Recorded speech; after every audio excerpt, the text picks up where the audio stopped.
வணக்கம். உலகெங்கும் வாழக்கூடிய தமிழ் சொந்தங்களே, பார்க்கக்கூடியது பிரண்டை. பிரண்டையிலே பல இனங்கள் இருக்கின்றன. முப்பிரண்டை, உருண்டை பிரண்டை, சதுரப் பிரண்டை, களிப்பிரண்டை, இனிப்பு பிரண்டை, புளிப்பு பிரண்டை என்றெல்லாம் இருக்கின்றன. நாம் பார்க்கக்கூடியது சதுரப் பிரண்டை. எல்லோர் இல்லங்களிலும் வளர்க்கக்கூடிய ஒரு பிரண்டை. பிரண்டை என்றால் அது வாழ்வியல், நம் வாழ்வியலோடு ஒன்றிய ஒன்று என்பதை தெரிவிப்பதற்காகத்தான் நம் முன்னோர்கள் அவற்றை வாசலிலே தோரணமாக பொங்கலுக்கு கட்டினோம். பிரண்டை, மாங்கொத்து, ஆவாரம்பூச்செடி, சிறுகன்பிள்ளை என்று சொல்லக்கூடிய பூலாப்பு செடியை தோரணமாக கட்டினோம். மாட்டிற்கு மாட்டுப்பொங்கல் என்று தோரணம் கட்டி மாடு ஓட்டி நாம் வழிபட்டோம். இது விழுது விட்டு இருக்கக்கூடிய அற்புதமான பிரண்டை. நீங்கள் இந்த காணொளியை முதன்முறையாக பார்க்கிறீர்கள் என்றால் நமது சேனலை சப்ஸ்கிரைப் செய்து கொள்ளுங்கள். அருகே வரக்கூடிய பெல் பட்டனையும் கிளிக் செய்திடுங்கள். நாம் போடக்கூடிய காணொளி உங்களுக்கு உடனே கிடைத்திடும். அடியேன் காண்பிப்பது போன்று இது போன்ற பிரண்டை, இளம் பிரண்டையை 3 கணு இருக்கக்கூடிய பிரண்டையை எடுத்து 7 நாள் வெறும் வயிற்றில் காலையில் சாப்பிட்டு வர இரத்த மூலத்திற்கு மருந்தாகி இரத்த மூலத்தை போக்கக்கூடியதாக அந்த பிரண்டை இருக்கின்றது. பிரண்டையின் பொதுவான குணம் என்றால் பசியின்மையை போக்கக்கூடியது, கால்சியம் சத்து நிறைந்தது என்பதால் எலும்பு சார்ந்த உபாதைகளை, மூட்டு வலியை போக்கக்கூடியது. நாம் இப்பொழுது முத்திய இந்த பிரண்டையை சிறு துண்டுகளாக வெட்டி சேமித்து அவற்றிலிருந்து சித்தர்கள் சொன்ன வழியிலே பிரண்டை உப்பு செய்ய இருக்கின்றோம். ஏன் பிரண்டை உப்பு செய்ய வேண்டும்? அதனுடைய குணம் என்ன? எப்பொருள் யார் யார் வாய் கேட்பினும் அப்பொருள் மெய்ப்பொருள் காண்பது அறிவு என்பதற்கு ஏற்ப பிரண்டையினுடைய பாடலை பார்த்து அறிந்து கொள்ளுங்கள். பிரண்டையை நெய்யிலேயே வறுத்து பின்பு அரைத்து வெருண்டிட்ட அந்த மூல நோயை, தினவை அடக்கக்கூடியது என்பதை நாம் அறிந்திருக்கின்றோம். இந்த பிரண்டையை உப்பாக நாம் சிறு துண்டுகளாக வெட்டி கணுவை நீக்கி எடுத்து வைத்து கொண்டு அவற்றை காய வைத்து, அந்த காய வைத்த பிரண்டையைத்தான் நாம் இப்பொழுது பிரண்டை உப்பு செய்வ காத்திருக்கின்றோம். இந்த பிரண்டையை பற்றி காண்பதற்கு டிஸ்கிரிப்ஷனிலே பார்த்து அறிந்து கொள்ளுங்கள். வாருங்கள், பிரண்டை உப்பு செய்யும் வழிமுறையை பார்ப்போம் விரிவாக. பிரண்டையை கணு நீக்கி பாருங்கள், இதுபோன்று சிறியதாக வெட்டி அவற்றை ரவி சூரியனிலே காய வைத்து, அடியேன் இங்கே 12 கிலோ அளவு காய வைத்த அந்த பிரண்டையை எடுத்து வைத்திருக்கின்றேன். அந்த பிரண்டையை உங்களுக்கு ஏற்ற ஒரு பாத்திரம், அடியேன் இங்கே கடாயி என்று சொல்லக்கூடிய வானலிலே வைத்து மேலே கற்பூரத்தை வைத்து அவற்றையும் தீ வைத்து கீழேயும் தீ மூட்டி, இருபுறமும் மேலேயும் எரிகின்றது, கீழேயும் தீ மூட்டி தீ வீழ்கின்றது. நன்றாக தீ விட்டு இப்படி எரிக்க ஆரம்பித்து இங்கே வைத்திருக்கக்கூடிய 12 கிலோ பிரண்டையை எரிப்பதற்கு சுமார் ஒரு 6 மணி நேரம் எடுத்துக்கொண்டது. முழுமையான நிலையை, மருத்துவ குணம் நிறைந்த சாம்பலை பெறுவதற்கு கீழே பாருங்க, அற்புதமாக தீ போட்டுக்கொண்டே இருக்க வேண்டும்.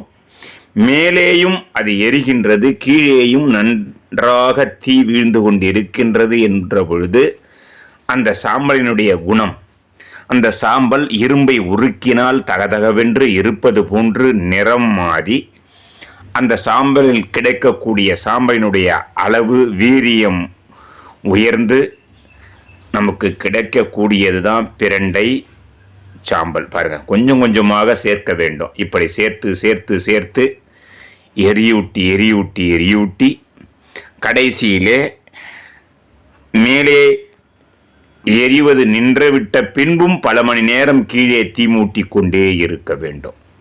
அப்பொழுது அது தங்க நிறமாக தகதகவென்று இருக்கும். வானல் கீழே ஒரு சிவந்த நிறத்திலே வானல் முழுவதும் மாறி இருக்கும். பாருங்க, இதுதான் அற்புதமான தகதகவென்று இருக்கக்கூடிய பிரண்டை எரியூட்டி விட்ட சாம்பல். நாம் அதன் பின்பாகவும் பல மணி நேரம், ஒரு 3 மணி நேரம் அளவிற்கு எரித்து இங்கே கிடைத்தது தான் எங்களுக்கு பிரண்டை உப்பு. இதுபோன்று எரித்து கொண்டே இருக்க வேண்டும். எரிந்து விட்டதும் நிறுத்திவிட்டால் நமக்கு கிடைக்கக்கூடிய உப்பினுடைய வீரியம் குறைந்திருக்கும். இந்த உப்பு ஏன் செய்ய வேண்டும், சித்தர்கள் இது போன்று ஏன் செய்து அதனுடைய பலன் என்ன, நாம் முழுமையாக பிரண்டையை சாப்பிட்டாலேயே அந்த குணத்தை அடைய முடியாதா என்று கேள்வி எழும் ஒரு சில ஆன்றோர்களுக்காக இங்கே தெரிவிப்பது என்னவென்றால், இது போன்ற முறையில் பிரண்டை உப்பை செய்து சாப்பிட்டோமேயானால் ஒரு அரிசி எடை அளவு ஒரு நாளிலே ஒருவர் எடுத்துக்கொண்டால் அந்த பிரண்டை உப்பானது எலும்புச்சத்து குறைபாடு, எலும்பு பற்றிய பிணி அவற்றை நீக்கக்கூடியது, வயிறு சார்ந்த உபாதைகளை போக்கக்கூடியது, மூல நோயை போக்கக்கூடியதாக, பசியின்மையை போக்கக்கூடியதாக, மூளைக்கு சுறுசுறுப்பு கொடுக்கக்கூடியதாக, உடலுக்கு ஆற்றல் கொடுக்கக்கூடியதாக இருக்கும் என்பதால் தான் சித்தர்கள் இதுபோன்று நமக்கு கண்டுபிடித்து அவற்றினுடைய குணத்தை கூட்டி நம்மை நலம் பெறச் செய்தார்கள் என்பதை நாம் இங்கே சிந்திக்க வேண்டும், அறிந்து கொள்ள வேண்டும். மேலே எரிவது நின்றுவிட்டது, கீழே மட்டும் நாம் தீ மூட்டி கொண்டே இருக்கின்றோம்.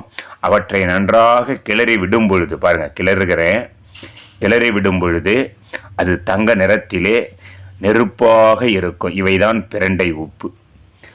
ஒரு 250 300 கிலோ வரக்கூடிய ஒரு பிரண்டையை சேமித்து அது 13 கிலோ அளவிற்கு வந்த அந்த பிரண்டையை கொளுத்தி அதன் பிறகு இந்த வழிமுறைகளிலே நாம் கொளுத்தி கொண்டே இருந்தால் வரக்கூடிய இந்த பிரண்டையினுடைய சாம்பல் எங்களுக்கு எவ்வளவு வரும் என்று இன்னும் தெரியாது.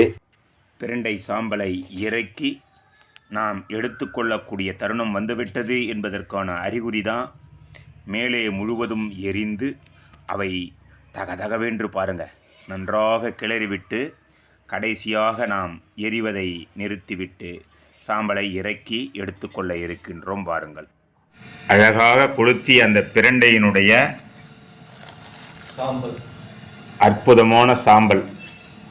இது 1 கிலோ, இது 300 கிராம்.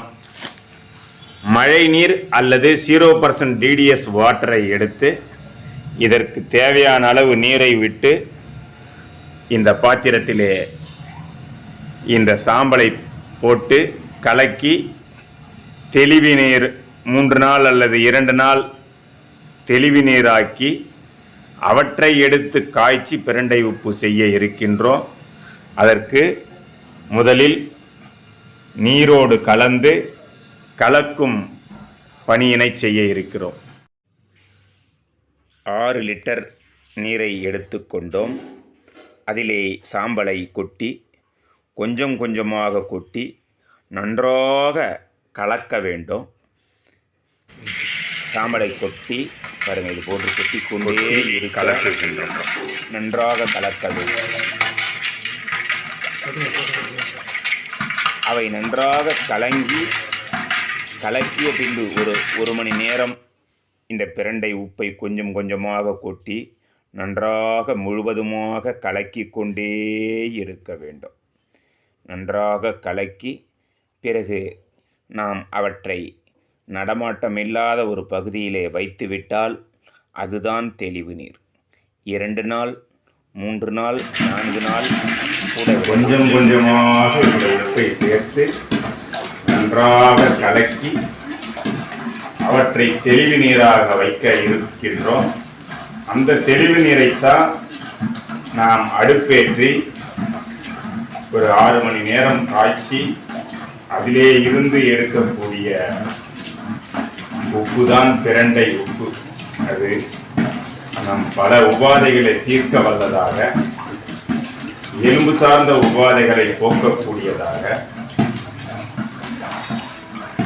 கேன்சரை நீக்கக்கூடிய மருந்தாக நம் முன்னோர்களாக இருக்கக்கூடியவர்களும் சித்தர்களும் பயன்படுத்திய மருந்துகளில் ஒன்றுதான் பிரண்டை உப்பு. பிரண்டை சாம்பலை கலக்கிய தெளிவு நீர் 4 நாள் தெளிவு வைத்து 5வது நாள் காய்ச்சுவதற்காக தூய்மையான தெளிவு நீரை நாம் பார்க்கின்றோம்.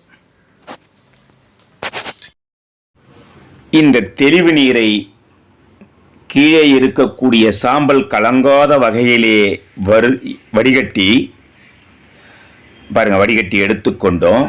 அவற்றை மறுபடியும் காய்ச்ச வேண்டும். அது கடாய் போன்ற பாத்திரத்திலோ அல்லது சில்வர் பாத்திரத்திலோ. ஆனால் அது குழம்பாக வரும் பொழுது நன்றாக கலக்கப்பட வேண்டும் என்பதால் கலக்குவதற்கு ஏதுவான பாத்திரத்திலே வைத்து கொள்ளுங்கள். பாருங்கள், மறுபடியும் கடாயை வச்சிட்டோம். அந்த தெளிவு நீரை அதிலே ஊற்றிட்டோம். அடுப்பு பற்ற வைத்து எரிக்கின்றோம். பல மணி நேரம் எரிந்து அந்த நீரானது சுண்டி கடைசியில் குழம்பு போன்று ஒரு கையளவு குழம்பு போன்று ஒரு அரை லிட்டராக வரும் பொழுது தீயை குறைத்து அவற்றை நன்றாக கலக்க வேண்டும். இதுவரை தீ நன்றாக இடலாம். பாருங்க, ஒரு 2 லிட்டராக அந்த தெளிவு நீர் காய்ந்து கொண்டிருக்கின்றது. இடையிடையே அப்பொழுது கலக்கி கொண்டே இருக்க வேண்டும். கலக்கி விட்டு கொண்டே வர வேண்டும். கடைசியாக பாருங்க, காய்ந்து விட்டு கடைசியாக இது போன்ற கையளவு குழம்பாக வரும் பொழுது நன்றாக கலக்க வேண்டும். இப்பொழுதுதான் அந்த தீ ஒரு இளம் தீயாக வெள்ளை நிறத்திலே தெரியக்கூடியதெல்லாம் அது உப்பு. இந்த கருப்பு நிறத்திலே தெரியக்கூடியது நன்றாக மெல்ல வறுக்க அவற்றை பிரட்டி கொண்டே கலக்கி கொண்டே இருந்தால் அது வரக்கூடியதுதான் பிரண்டை உப்பு. இது போன்ற பிரண்டை உப்பை நல்ல மருத்துவர்களிடத்திலே கேட்டு வாங்கி உடல் உபாதைகளை நீக்கி கொண்டு நலம் பெறலாம். கற்பப்பை சார்ந்த உபாதை, வயிறு சார்ந்த உபாதை, எலும்பு சார்ந்த உபாதை, பசியின்மையை போக்கி மூட்டு வலியை நீக்கி வயிற்று வாதத்தை போக்கி ஆரோக்கியம் தரக்கூடிய இந்த பிரண்டை உப்பை வாங்கி பயன்பெற வேண்டுமாய் சித்தர்கள் சார்பாக உங்களை அன்போடு கேட்டுக்கொள்கின்றோம். இது போன்ற மருத்துவ சார்ந்த வாழ்வியல் சார்ந்த காணொளியை பார்த்து நண்பர்களுக்கும் உறவினர்களுக்கும் பகிருங்கள். இந்த காணொளியை பிடித்திருக்குமேனால் நமது சேனலை சப்ஸ்கிரைப் செய்யுங்கள். அற்புதமான பிரண்டை உப்பு தயாராகிவிட்டது. இப்பொழுது அவற்றை நன்றாக சுரண்டி மறுபடியும் ஆற வைத்து அவற்றை சேமித்து வைத்துக் கொள்ள வேண்டும். ஆற வைத்ததன் பின்பாக அவை நன்றாக மூடியிருக்கும்படி வைக்க வேண்டும். இல்லையெனில் அது ஆவியாகிவிடும். இது போன்று சுத்தமான உப்பாக இருந்தால் திறந்து வைத்தால் அது ஆவியாகிவிடும். எனவே ஒரு அரிசி எடையை தினம்தோறும் இரவு எடுத்துக்கொண்டாலேயே மேற்சொன்ன அனைத்து உபாதையும் நீக்கி நலம் பல தரக்கூடிய மருந்து தான் இந்த பிரண்டை உப்பு. பாருங்க, அற்புதமான வெள்ளை நிறத்திலே பிரண்டை உப்பு தயாராகிவிட்டது. ஒரு 300 கிலோ பிரண்டையை நாம் காய வைத்து 13 கிலோ வந்த அந்த பிரண்டையை எரித்து 1 கிலோ 300 கிராம் வந்த அந்த சாம்பலை நாம் நீரிலிட்டு கலக்கி பின்பு அவற்றை காய்ச்சி வந்ததனுடைய பிரண்டை உப்பினுடைய அளவு 260 கிராம் உப்பு தான் நமக்கு கிடைத்தது. அதுதான் பிரண்டை உப்பு. கடைசியாக அற்புதமான உப்பு. இதுதான் இறைவனோட அருளால கிடைத்த பிரண்டை உப்பு. இது பல்வேறு உபாதைகளை நீக்கக்கூடிய மருந்தாகி மிக சிறிய அளவிலே ஒரு அரிசி எடை எடுத்துக்கொண்டாலேயே அது பசியின்மையை போக்கக்கூடியதாக, எலும்பு தேய்மானத்தை நீக்கக்கூடியதாக, எலும்பை பற்றிய பிணியை போக்கக்கூடியதாக, மூலநோயை போக்கக்கூடியதாக இருந்து கால்சியம் குறைபாட்டை நீக்கக்கூடியதாக, வயிற்று புண்களை ஆற்றக்கூடியதாக இருக்கக்கூடிய மருந்து இந்த பிரண்டை உப்பு. பிரண்டையினுடைய குணமே மாந்தம், வயிற்று வலி, வாயு அதிசாரம், முளை சேர்ந்த மூலம் கயம், உச்சம், புனல் போக்கு, ஓய்ந்த நடை எல்லாம் அகற்றும். எழும்பும் அதிபதி மல்லார் பிரண்டை உண்டுவா என்பார். கடைசியாக எங்களுக்கு கிடைத்த அற்புதமான பிரண்டை உப்பு இங்கே எம்பெருமானுடைய அருளால், சதாசிவனின் அருளால், அகத்திய மாமுனிகளின் எங்களுக்கு கிடைத்த நல் ஆசியால் இந்த பிரண்டை உப்பு இங்கே தயாரித்திருக்கின்றோம். என்றுமே சூழ்க, எல்லோரும் இன்புற்று வாழ்க. வாழ்க வளமுடன். இது போன்ற வாழ்வியல் சார்ந்த காணொளியை நண்பர்களுக்கும் உறவினர்களுக்கும் பகிர்ந்திருங்கள். நமது காணொளியை பிடித்திருந்தால் சப்ஸ்கிரைப் செய்யுங்கள். நன்றி, வணக்கம். இது போன்ற உப்பை நல்ல மருத்துவரை அணுகி வாங்கி ஒரு அரிசி எடை தினந்தோறும் இரவு எடுத்துக்கொண்டு நலம் பல பெறுங்கள், ஆரோக்கியம் பெறுங்கள், வாழ்க வளமுடன் என்று கூறி விடைபெறுகிறோம். நன்றி, வணக்கம். இன்பமே சூழ்க, எல்லோரும் இன்புற்று வாழ்க. நற்றுணையாவது நமச்சிவாயவே.